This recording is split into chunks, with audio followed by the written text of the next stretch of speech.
We have lots to discuss here in today's video, including some NHL trade talk as the offseason is expected to pick up with some more trade activity. Today's rumors focus on teams like Toronto, Montreal, Edmonton, Detroit, Colorado, and Seattle. Plus, we're going to take a look at the remaining top unrestricted free agents and some potential landing spots for them. We had a trade earlier today. We have a signing in Tampa, and we're also going to take a look at as well the latest updates on one of the top players available for contract extension out of Minnesota. All that and more coming up next. So welcome back to another video here at Top Shelf Hockey. As I mentioned, we have lots to discuss in this video, lots more trade talk, and there is a lot of speculation and to some degree for the fan base here, hope that we will see another trade window open up where we get more activity. We've had some smaller deals here in recent days, and the deals are kind of trickling in, but there is a good possibility by the sounds of things that we're going to see some more significant moves over the next few weeks, and we'll kind of get into that here. But of course, there was a trade earlier today. In case you missed it, there is a video on the channel, but we will quickly recap what happened. In case you missed it, Vancouver traded young prospect goaltender Artur Silovs to the Pittsburgh Penguins in exchange for another prospect, Chase Stillman, and a 2027 fourth-round pick. Silovs in Vancouver obviously was kind of blocked really from getting a solid NHL opportunity after the Thatcher Demko extension was processed. Once having him and Lankinen both signed long-term, became pretty clear that Silovs wasn't really going to be in their long-term plans if he was going to be in the NHL. And a lot of people thought as well that where he's now eligible to go on waivers, that with, it's a given that he would go on waivers in training camp if he's still with his team, and that there was a good chance he would get picked up and they'd lose him for nothing. So rather than have that happen, they found a trade for him. Pittsburgh, I think, is a good landing spot. They don't really get much in return. I don't think Chase Stillman really has much of an opportunity to develop into an NHLer, to be completely honest. In the fourth round pick, well, you never know with that, I guess. We'll have to wait and see down the road if anything ever comes from it. But at least I got something in return rather than lose them for nothing on waivers, which was the internal expectation that it was likely going to happen. So we'll see from Pittsburgh's standpoint. Obviously, that improves their goaltending depth, and we're going to talk about one of their other goalies here a little bit later. We also had a signing today in Tampa.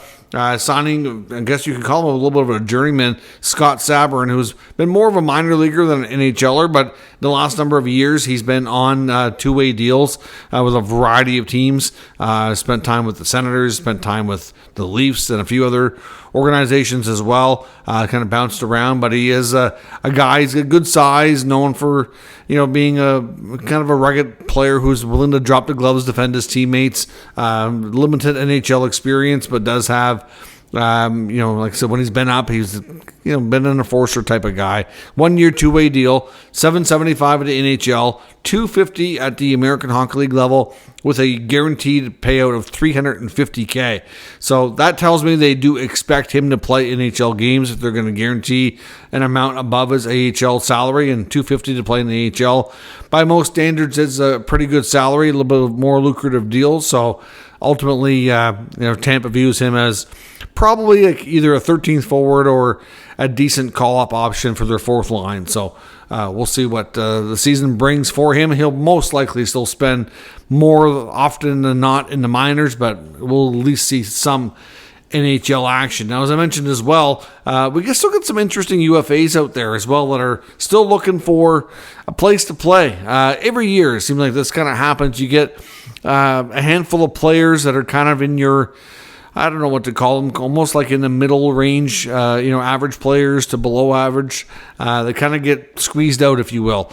And there's a handful. Some of these guys, I think, are kind of waiting for teams to make other moves because they clearly have enough, going on for the positive that they should have no problem landing an NHL contract. Like Jack Roslovic, I think it's pretty fair to say, is probably the top name out there. He's been linked to teams like the Capitals and the Leafs. We know that he had a pretty good season. Like, he can put up some numbers, but in some cases, like I said, they're just waiting to make other moves here. Like in Toronto's case, we're going to talk about them a little bit later. They have some bottom six forwards that they definitely want to move out, and it's kind of about creating some space. Washington's kind of weighing some options as well after they were one of the teams that were in on Nick Ehlers and lost out there. So they definitely want to make some probably some additional reinforcements to their lineup, and he could be a good depth piece for them. And when Roslovic has proven that he can score and produce points, so be curious to see where he ends up. Victor Olofsson, formerly of Vegas, is another name to watch as well. Started with Buffalo, ended up in Vegas. He's kind of accused by some of being more of a not a great defensive player, but will score, especially in the power play, if given the opportunity. That's kind of where he made his mark in Buffalo. But again, we'll see. I mean, for some teams, he's a kind of player almost that a lot of teams probably aren't going to trust him to be a bottom six guy, or maybe a third line guy, maybe, depending on who else is on that line. But he's not going to be a checker. Like, he's a scorer. So depending on where you see him fitting in your lineup, if you're looking for other types of guys, he's not going to be the guy you target. But if you need some secondary scoring, you can play in the middle of your lineup, maybe go between your second and third line. He's a name that's available. Max Pacioretty also. The last we had heard was probably maybe not July 1, but a couple days after free agency started. There was still some talk that the Leafs were considering bringing back Pacioretty. Some of that as well was that he was kind of waiting to let teams know, specifically the Leafs as well, where he last played, if he was going to continue playing himself, because I know when the season first ended, it wasn't quite clear if he was going to pursue another contract or if this was going to be the end for him. And the word was that he was going to try to keep playing. So I'm not sure where he'll end up, but there was some talk about Toronto, but obviously nothing's materialized there as of yet. You also got Luke Kunin as well. Looking for a contract. He could be a good depth forward. He can play in your bottom six if necessary. Matt Grzelcyk, a good puck-moving defenseman. Depending on where you can put him in your lineup, could offer some value. Joel Kiviranta as well, formerly between, of course, from the Stars and the Avalanche. Michael Carcone, formerly of Utah. You got Brett Leeson out there of the Ducks, formerly of the Ducks, that was available. Jan Rutta, another veteran defenseman looking for work. Some goalies, you got James Reimer, Ilya Samsonov as well, and Alex Georgiev. So, I mean, those are three goalies that have been pretty consistently in the NHL for some time with no place to play. I'm kind of curious. I mean, there's definitely teams out there that have question marks around their goalies. I just don't know, because none of these guys have been, I guess at this point, might not be viewed upon as being starting options. Like James Reimer, at best, would be a tandem, maybe more of a backup at this stage of his career. Samsonov has been a guy who's, a couple of years ago in Toronto, he had a chance to be the starter, but then the last couple of years, he's been more of a tandem guy or more of a backup in Vegas, and obviously they were not real keen on bringing him back. Georgiev has had plenty of opportunities to be a starter, and now can't even get a contract. So his fall from grace is certainly quite evident. When he was with the Rangers, he was one of the best backups and had earned an opportunity to be a starter, but it has not really worked out, especially the way last year went for him. So some veteran goalies there. Some of these guys may end up having to take PTOs. I would suspect that a few of them, though, for sure are going to get contracts. I think Roslovic, Kunin, I would say, is you would think, a safe bet. Olofsson and Leeson, to me, are interesting options. I would think they'd have good shots at playing, but again, it's kind of difficult to say. Kiviranta's kind of a fringe player, but it seems like he has his moments when he can be really good too. So we'll see what happens there, but definitely some key names to watch on the UFA market that we could see. Now, speaking of contracts, not necessarily UFAs, but pending UFAs for next year, the 2026 UFA class could be quite phenomenal. It might turn out not to be, because a lot of the guys that are right now pending UFAs going into their final year of their contracts are pretty likely to sign and stay with their teams, but we'll have to see how things materialize. One of the names we're going to look at today is Kirill Kaprizov. Frank Saravalli was reporting on Bleacher Report, saying that Minnesota and Kaprizov's camp have gotten underway with the contract extension talks, and so far things have gone pretty well. I mean, I know the expectation, and I think everybody there is very interested in getting a deal done before the season starts, for sure. A lot of teams don't want to have distractions. You're looking at some other names out there too, like obviously McDavid's the big one for sure. Eichel's another one in Vegas. And I'd be shocked if any of those guys made it to free agency. But Kaprizov could be a very interesting name, because I know Minnesota made it pretty clear, like they were pretty eager to get this done, and they were pretty willing to pay him big money, and we know that he's looking for a pretty lucrative deal with the Wild as well. So it's going to be an interesting scenario there, because he could end up being one of the highest paid, if not the highest paid wingers in the NHL. I mean, obviously the Marner contract that he just signed with Vegas for $12 million. I mean, if you factor in the no state tax, what that would look like in another market, I mean, it'd be a little more than 12. So, is he going to be looking for something similar to that? That wouldn't be too shocking. So we'll see. Minnesota certainly trying to lock up their superstar, and so far things are on the right path. That's all we know. Hard to say exactly when we'll get a deal done, but it does sound promising at this point, at least, that it's going to get done. Of course, when it comes to Marco Rossi, there's still a belief between the two sides here, Minnesota and Rossi's camp. I know Dave Pagnotta was reporting on this here recently, saying that there's still a major gap, and not only that, but just the whole concept of what the contract needs to look like, the structure, the term. Like, there's a lot of things that they disagree on, which is still, that's why people still believe there's a good chance things are still trending towards a trade. But we'll have to see where that goes. It's always possible that if Minnesota is not really liking what they see on the trade market, because they don't want to give this player away, they still see value in Rossi. They just, I think at the end of the day, would like to have a different type of player in their lineup, and just don't necessarily want to get into a long-term lucrative deal with him. So if that's the case, obviously, we'll have to see where things go over the next few weeks. Clearly, some of these RFAs are hoping to get deals done, but you do have to wonder if it's the trades are not just looking good, if they kind of pivot here and go to just a 1-year deal and kind of revisit this. Maybe he gets traded during the season.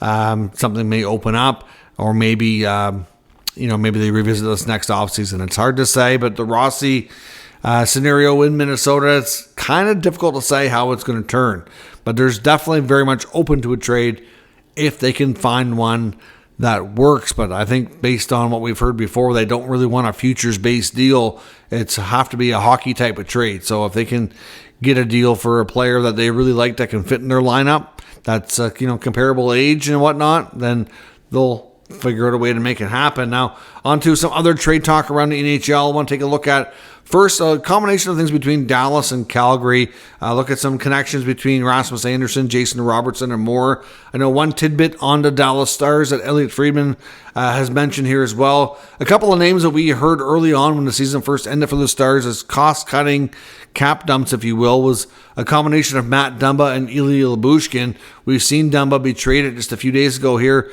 to Pittsburgh. And according to Elliott, when it comes to Lyubushkin, it doesn't sound like Dallas has any interest in moving him.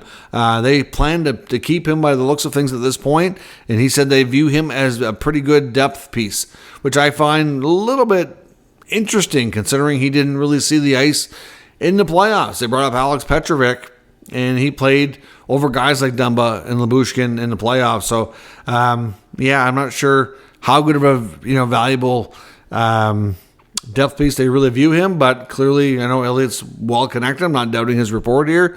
It just it seems contradictory to how they used him, but that does happen. Maybe they see more of a future for him next year.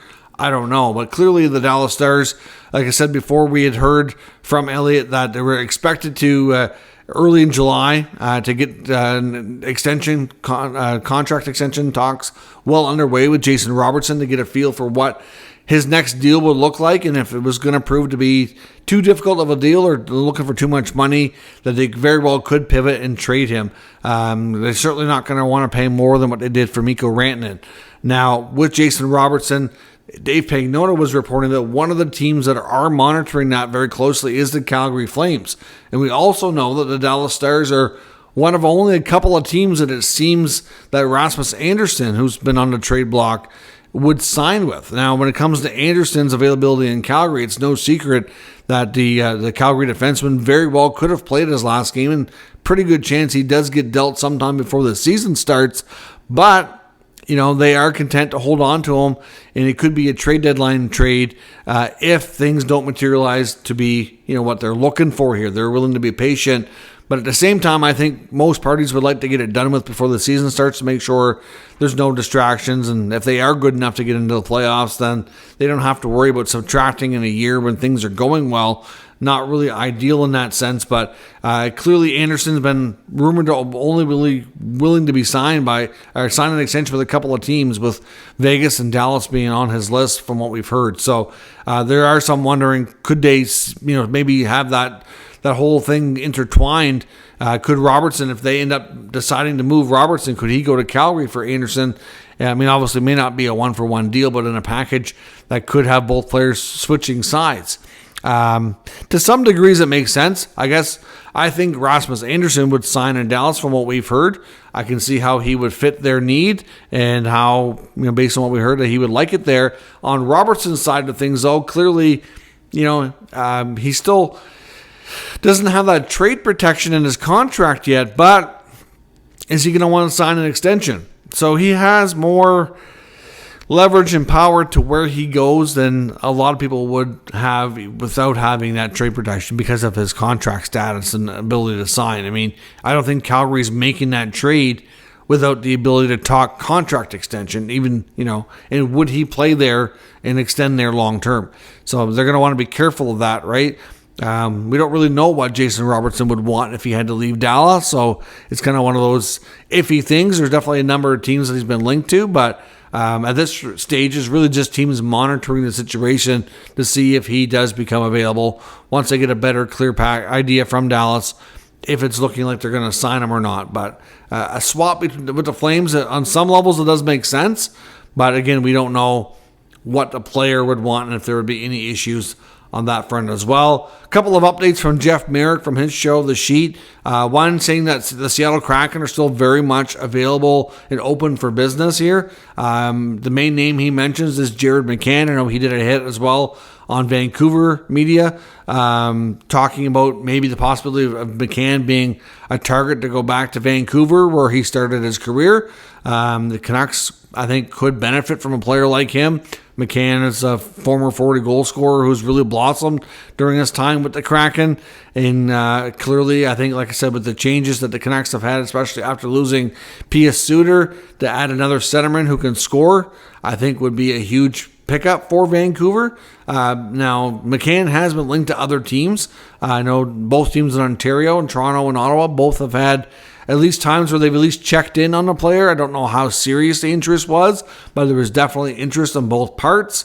The Capitals were another team, and the Avalanche too, who apparently did at least check in and talk to some degree around trading for this player. Hard to say how serious anything got on any of those fronts because clearly nothing has happened here as of yet. But the Kraken are definitely a team to watch here for the rest of this offseason with guys like McCann, or even Jaden Schwartz is another name to watch too. So yeah, we'll see there. Jeff Merrick also was talking about the Edmonton Oilers goaltending situation, wondering about Tristan Jarry, if he might end up being the opportunity for the Oilers to try to solve their goaltending situation, and could he be the upgrade they're looking for? I mean, he's certainly guilty himself of inconsistent play, so I don't know how much the Oilers and the brass there would trust him to be the solidified option after having Skinner and Pickard and the ups and downs they've been through with them. They're both good goalies, and for the most part, Skinner, he's been really, really good at times, but he's also been really bad at times, and that's the problem, is the consistency. I don't know that Tristan Jarry is going to solve that. Obviously, times in Pittsburgh haven't been good. We know Jerry's contract has kind of been viewed upon as a little bit unfavorable. They can probably get Pittsburgh to eat some money on it to knock things down. I don't think there would be a huge return requirement. I don't think Kyle Dubas and Pittsburgh would be looking for much in return if they can move the contract. I think it would be pretty late pickup. I mean, Edmonton would have to move something. From a cap perspective, Pittsburgh would probably have to eat some money on the retained salary side. So it'd be tricky to make it work 100% here. But it is a name that you could maybe see going, especially after Pittsburgh today picked up Silovs, making some wonder, if Pittsburgh really wants to be bad this year, and certainly looks and indications are that that's the direction they're heading, maybe a Jarry trade where they can, play Silovs and Joe Blomqvist as their tandem. Would that be something they would do? Like I said, I really think the Penguins are looking to try to bottom out and get into the Gavin McKenna sweepstakes. So I think you're going to see more assets. We've heard rumors in the last few weeks about guys like Raquel and Rust and Erik Karlsson. And so there's really nothing new on those guys here today, but we know they're all very much in play if the team can find the right trade. So, the Penguins very well could look quite different come training camp or early in the season here if some of these guys are traded. A few other updates as well. Another one from Dave Pagnona talking about the Maple Leafs. We've already heard names like Calle Jarnkrok, David Kampf being names to likely see moved if they can find a way to do it here. According to Pagnona, with Jarnkrok, it's more than just a case of Toronto wanting to shake things up and consider moving him. The intel he has suggests that Jarnkrok himself would prefer a trade as well. It doesn't sound like he's come out and really requested or demanded a trade or anything like that, but the belief is that he let Leafs management know that he would prefer and welcome a deal where he can probably get more opportunity. Obviously, some of these guys that have been, in and out of the lineup and not necessarily trusted to play an everyday role, plus he went through a lot of injuries last year. He sounds like he's thinking he would like a fresh start somewhere else. And we already had heard his name out there, but now we have a little bit more context around it, suggesting that it might be more than just a team that wants to move him. It could be a case of the player himself preferring a trade. So like I said, with Toronto, look for guys like, Jarnkrok and Kampf are the main ones we heard out there. It sounds like unless a deal materializes where they have to, they can pick up either a top pair of defensemen or a really good top six forward, then Nick Robertson would be a player they might consider, but for the most part, he's more likely not going to stay and start the season in Toronto. JT Compher, of course, we know, former Avalanche, current Detroit Red Wing. There's some chatter about maybe the Avalanche considering trying to make a move to bring him back. I mean, Compher is a player who went to Detroit in free agency. A bunch of the Red Wing free agent signings have not really worked out. Compher, I wouldn't say, he's still a very, very good, very useful player. But obviously, things in Detroit haven't gone well the past few years. It's been a while since they've been to playoffs. Some of these, moves, I think that Yzerman just, I don't know, it's hard to explain it, but a lot of stuff he's done hasn't worked. Their youth and the internal growth is the only real hope for optimism there for the most part. A couple of trades have worked out, like, DeBrincat's been good for them, and Patrick Kane came in as a free asset, leaving as a free agent, after his big surgery there a couple of years back. So, I mean, they have some guys there that they've picked up that have worked out, but largely the Red Wings have not had great moves. So, JT Compher could be a big help to the Avalanche to go back, to be honest. If you look at the Avalanche lineup right now, the projected lineup on Daily Faceoff, their line combinations, there's holes in that lineup. The fourth line and most of the third line is very easily replaced. Now the third line currently, I guess I'd say three of their bottom six forwards really could be upgraded upon if they can find a way to do it. Clearly they got guys like Ross Colton, Jack Drury, Parker Kelly. Those guys are a little bit more solid players. I don't know what they would need to give Detroit to get Compher. I don't think it would be a huge asking price. I think Detroit would like to move some of their contracts. Guys like Compher and Comp are players that I think they would certainly welcome listening to that to see if they can make it work to free up some roster spots and cap space. So we'll see, but there is some speculation about Compher maybe being a target for Detroit to consider moving and for the Avalanche to consider bringing back home. And also in Montreal, there was a recent article, I didn't get a chance to read it till today, but it's from a couple days ago, with Arpon Basu and The Athletic, talking to Jeff Gorton of the Montreal Canadiens, and certainly made it sound like, now we've heard a lot about Kyrou and all the Kyrou rumors, and we've talked about it here because they keep persisting on the channel here. Like, I know some people seem to love the rumors, some people don't, because it depends on what you think should happen or what makes sense for each club. But it is, every time I turned around, there seemed to be somebody new involved in the hockey media talking about Kyrou to Montreal and how they're hearing it could happen and it could make sense. Well, Doug Armstrong made some comments on NHL Network in a media interview, and based on what he was saying, it sure made it sound like the Blues were pretty well done. So, obviously general managers don't like to give away their secrets, and they don't like to give away if they are working on anything big. So you got to take that with a grain of salt. But he certainly made it sound like not to expect anything major out of St. Louis before they get to the training camp.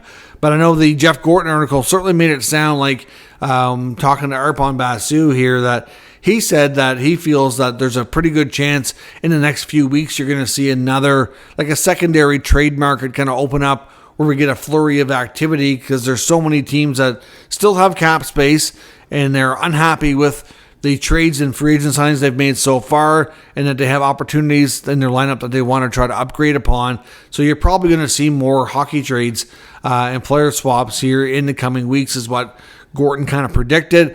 He said, early in the season, a lot of times the teams want to play at least 20 games before they really do much with their rosters, because they want to see what they have. So it's usually, you're usually into like November, December before you get some, a handful of activity, and then things kind of start picking up a little bit, after Christmas towards the trade deadline.